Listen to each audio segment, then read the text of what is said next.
בית שאן, הרב קוק אחד, טריטוריית מבנים גדולה ומכוערת, מאוכלסת בצפיפות ומעלת צחנה, המכונה בפי החוקרים שמורת אורות מגשימים. זוהי שמורה מוגנת שאין יוצא ואין נכנס אליה, אך ישנו זן מיוחד במינו, בעל היכולת הנעלה לצאת באופן חופשי מן השמורה. צוות הצלמים של National Geographic צופה בלהקה הטיפוסית של יצורים פראיים המכנים את עצמם תלמידי י"ב. השעה כעת 8:30. ניתן לשמוע את קריאת היקיצה קוראת לתלמידים להיכנס לטריטוריות שלהם המכונות כיתות. מה זה? להיכנס לכיתות! זוהי הצווחה הייחודית של הנשר המופלא והמסקרן, היוחנן המצוי.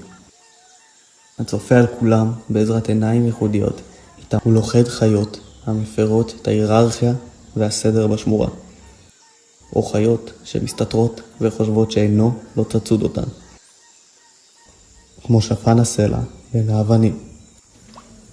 יהושע!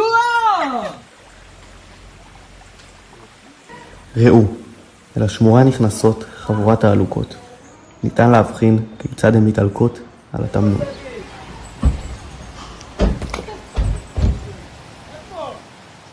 יצור מופלא שולח יד פנויה לכל בעיה שצצה. בכלוב שלה הן שורצות, מציקות ולא כל כך משחררות. זהו הטווס היפהפה, בעל המניפה הגדולה. את הנקבה הוא מרשים בזכות הריח שהוא מפזר על עצמו בכל בוקר. הביטחון העצמי שלו לא חסר. הוא חושב שהוא מעולם אחר. הגיעה שעת האכלה. השעה היא 10, והתלמידים יוצאים לרביצה. כל החיות משתוקקות להיכנס ללב הסוואנה, שם נמצאת צמרת ההיררכיה. אך יש אחד שהגיע מאורגן מהבית, הגמל, שמאגר מים פרטי תמיד נמצא בקרבתו. בתוך השמורה רובצות החיות בלהקות על פי זנים. לא ברורה הלהקה אליה משתייך החתול, אשר מבדיל את עצמו מן הכלל בעזרת הגיל המופלג שלו.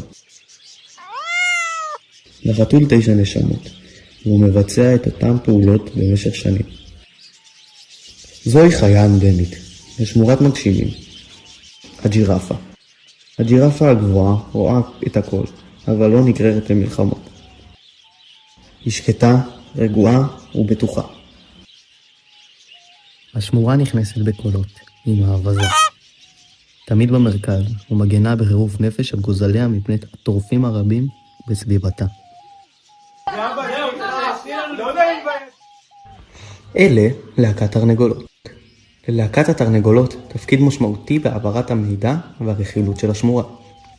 אבל אם חלילה אחת על השנייה הן פותחות, מתחיל שם קרב תרנגולות.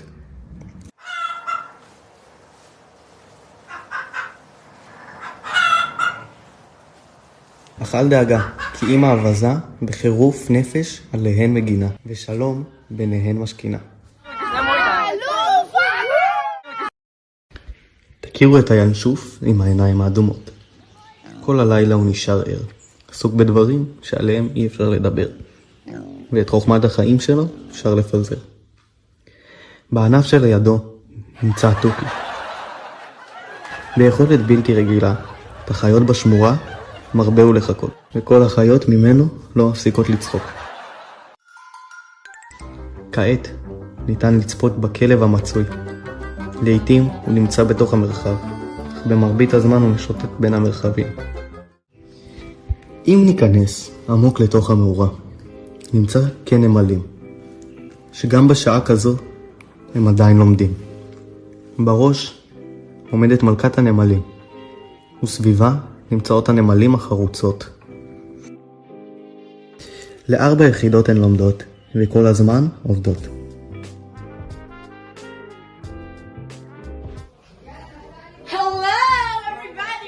אם תסתכלו על הרצפה, בכל חור היא מציצה. ממעמקי האדמה היא מגיחה, ולא זאת החפרפרת. כל המורים היא לא מפסיקה לחפור. מוציאה מצלמה ומתעדת הכל. יש לכם מהדק? גידלת גן בגן, גנן גדול וגלן בגן. הבנת? יש לך? תראו מי נמצא שם בכיס של אמו. הקנגרו המצוי. אותה הוא מאוד אוהב, לפעמים מתקשה ממנה לשחרר. ועל הקרובים שלו הוא שומר חזק. במעמקי השמורה מסתתרות חיות הפרא. אין להתקרב לטריטוריה המוגנת. פן תיפגע מתקיפת אגרוף.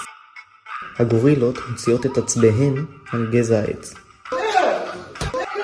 ולעיתים גם אחת על השנייה. זהו. השעה 1:30, וההרמוניה בשמורה תמה. כל החיות עזבו את השמורה למחיולותיהן. יש להודות שבלעדיהם לא היינו יכולים להסתדר.